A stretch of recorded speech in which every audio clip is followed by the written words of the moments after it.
She gave him everything, her time, her warmth, her heart. She held him through every nightmare, kissed his forehead when he was sick, and whispered, "You are safe now," when the world turned dark. But today, with tears still in her eyes and his voice sharp like a knife, he threw her out like she meant nothing. What he never knew was that the woman he just abandoned was hiding $9.5 million and a secret that would break him forever. Rain soaked through Margaret's sleeves as she stood on the front steps, trembling, gripping a grocery bag filled with the last of her belongings. Behind her, the door slammed with a violent thud. "Do not come back here!" Jason's voice roared through the door, like a stranger's, not a son's. Moments earlier, the house had been full of shouting. Margaret's voice cracked as she pleaded, "Jason, please, I am your mother." "No," he snapped. "You adopted me, but that does not mean I owe you anything. You have done your part, now go."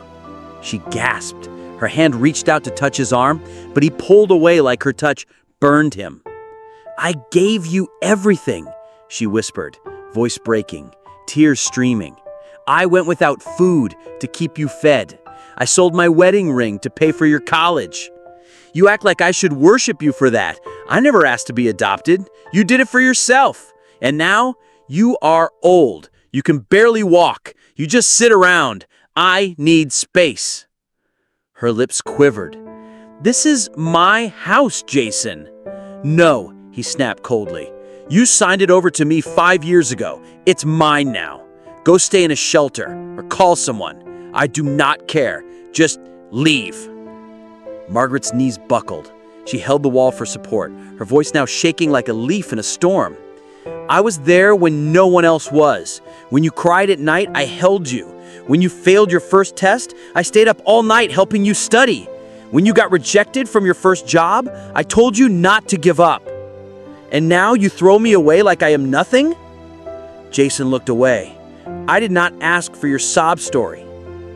She stared at him like he had turned into someone she had never met before.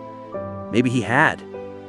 And so, in the rain and silence, Margaret walked away from the home she built with love, sacrifice, and sleepless nights.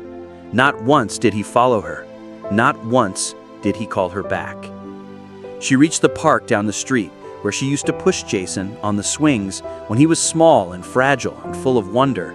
Now, it would be her bed for the night. She sat on the bench, soaked, broken, but quiet. Her eyes drifted to the small tear in her coat's inner pocket. She reached inside and felt the cold, metallic keys. Keys to a safety deposit box. Inside that box, $9.5 million in inheritance, investments, and bonds. A fortune she had never touched, saving every penny for Jason's future. But now he would never see a cent. She had loved him like a real son, given everything without expecting anything back. But tonight something changed. Love was still there, but so was something else. Clarity. She closed her eyes, let the rain kiss her cheeks like forgotten tears, and whispered, "He thinks I have nothing left. He has no idea who I really am." Because the real story had just begun. The rain did not stop. Margaret sat curled on the cold park bench, hugging her thin coat tightly around her frail body. Her gray hair stuck to her cheeks, her shoes soaked through, and her eyes empty. She had not spoken in hours, only silence and the occasional sound of her broken breathing. Every time she closed her eyes, she saw Jason's face, but not the man who just kicked her out. She saw the boy who used to crawl into her bed during thunderstorms, sobbing that the thunder would swallow him.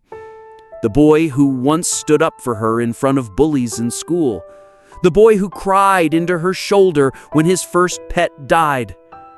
Where had he gone? Was that boy ever real? She wept silently, not because of the rain, not because she was cold, but because love should never lead to this. Then, a distant memory surfaced. His 6th birthday. She had not been able to afford a cake, so she baked one out of cornbread, shaped it into a heart, and lit one single candle. He had smiled with tears in his eyes and whispered, "You are the only real thing in my life, Mama." Now, years later, that same boy had become a stranger with cruel words and locked doors. She shook as she reached into her coat again. Her fingers touched the cold keys, the vault, the money, the future she had once planned to leave in his name. Margaret leaned back, letting the rain wash her face like a mother bathing a child. The world had turned dark, but her soul, it still had fire. That fire was not for revenge, it was for value. Her value. She whispered, "I may be old, but I am not worthless." That night, a black car pulled up to the curb. Nathan Fisher stepped out, a quiet, humble man in his 70s, wearing a long gray coat and kind eyes. He had been her late husband's silent business partner, someone who vanished after the company sold decades ago. "Margaret," he said softly. Her eyes widened. "Nathan?" He knelt beside her without hesitation, holding an umbrella over her shaking shoulders. "I heard what happened. I only wish I had come sooner." She tried to smile, but her lips were too tired. "Come with me," he said gently. "We have work to do." "Why now?" she asked, broken. "Why would you come now?" He looked at her with sincerity. "Because you never took a penny of what was rightfully yours. And now, that investment you quietly nurtured is worth more than $9.5 million. It is yours, Margaret, all of it." She stared at him, stunned. "You can give it to him, or not." She looked away. "Jason, he did not deserve it. Not anymore." She stood slowly, her body aching, but her back straighter than it had been in years. She whispered, "No, I will find someone who knows what love means, someone who will never treat kindness like weakness." Nathan opened the car door. Margaret stepped inside, leaving behind the bench, the rain, and the broken memories. Back at Jason's house, the lights were on. Music played. His friends laughed. He was celebrating. But outside his front door, hours later, a small envelope would appear. Inside, a single photo. Jason, age 6, holding a home-laid cake shaped like a heart. And on the back, "You were my whole world, Mom." Jason slammed the cabinet door shut. "Where is it?" he muttered, pacing back and forth. She had something saved. She had to. For the past 3 days, Jason had been tearing through the house. Drawers, closets, even under the floorboards. He thought maybe Margaret had left behind a hidden will, a savings account, anything he could use. But the house was empty now. Not of things, but of warmth. The scent of her homemade soup was gone. The hum of her humming while she folded laundry had vanished. Every corner now echoed with a strange silence that unsettled him. Then came the knock. Jason rushed to the door, half hoping it was her. He had not admitted it to himself yet, but he missed her. Instead, it was a courier. "Mr. Jason Green?" He nodded. "You are requested to attend a private legal reading. Your presence is optional, but the subject matter concerns the estate of Margaret E. Green." Jason's heart dropped. "Estate? She's not dead?" "No, sir. But she has formally declared separation from you as her legal heir. You've been removed from all beneficiary rights." Jason scoffed. "She has nothing." That house is all she had. The courier handed him an envelope. Inside was a brief note written in Margaret's familiar handwriting. You thought I had nothing left, but I was rich in every way that mattered, until the day you threw me away. You are not my burden, Jason, but you were never ready to be my legacy. Mom. Jason stared at the words.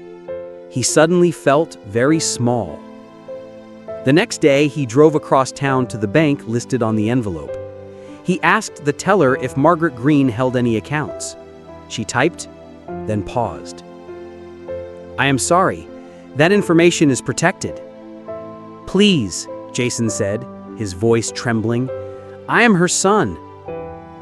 She looked at him gently. According to her file, you are not anymore.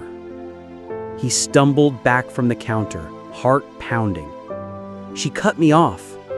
But why did that hurt more than losing the money? That night, as rain returned to the city, Jason sat in his car staring at an old photograph he had found wedged behind a shelf. It was him, 6 years old, missing front teeth, smiling beside a crooked cake. And her, Margaret, eyes tired but glowing with love. On the back of the photo, written in smudged ink, my whole world in one picture. Jason broke. Tears slipped down his face for the first time in years.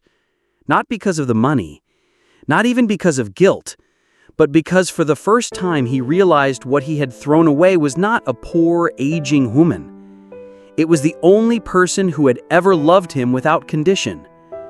Meanwhile, in a quiet town miles away, Margaret sat beside a small child in a children's home. She wiped the boy's tears gently and whispered, "It is okay, baby. You are safe now." She smiled, for the first time in days, because she had finally found someone who needed her again. Someone who still believed love was enough. And this time, she would leave her legacy where it would grow. Jason stood at her gate. He had been standing there for over an hour. No umbrella, no coat, just guilt pouring over him like the rain that had returned that evening.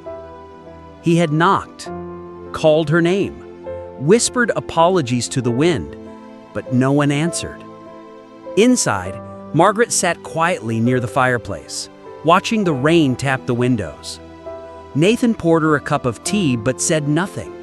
He could see the storm in her eyes, not outside, but within.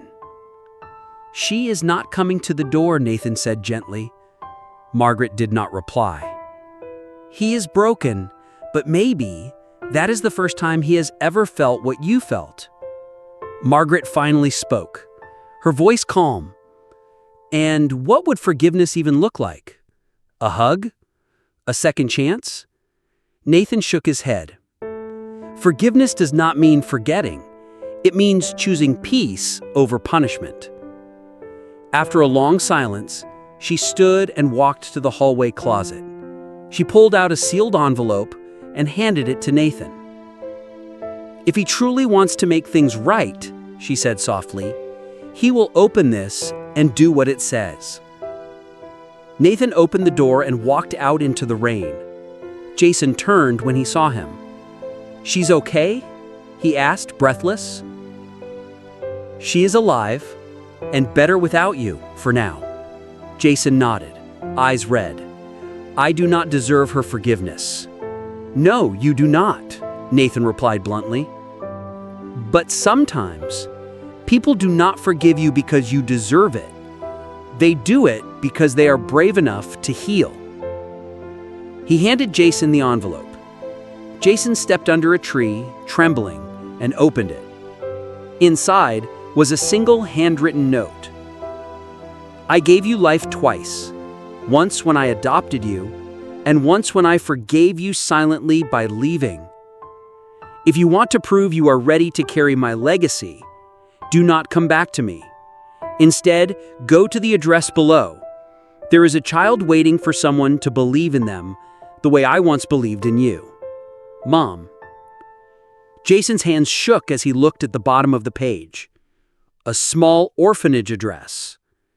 No money, no inheritance, just a chance. A chance to make something right, not for himself, but for someone else. 3 days later, Jason walked into that orphanage with eyes swollen from tears. A little girl, no older than 6, peeked from behind the door. She looked just like he had, once afraid of being forgotten. He knelt down and whispered, "Hi, I do not have much, but I have a heart and 2 hands, and I would like to take care of you." Margaret never heard back from him, but a letter arrived a year later. I bought her shoes with the last of my savings. I tell her stories before bed. I do not need your money. I just needed your example. Thank you for everything. Margaret cried as she folded the letter and tucked it into her Bible. She looked at Nathan, smiled through her tears, and whispered, "Now he understands what wealth really is." No matter how far someone falls, they can rise again, but only when they stop chasing money and start honoring the people who loved them when they had nothing. Love is the only legacy that lives forever.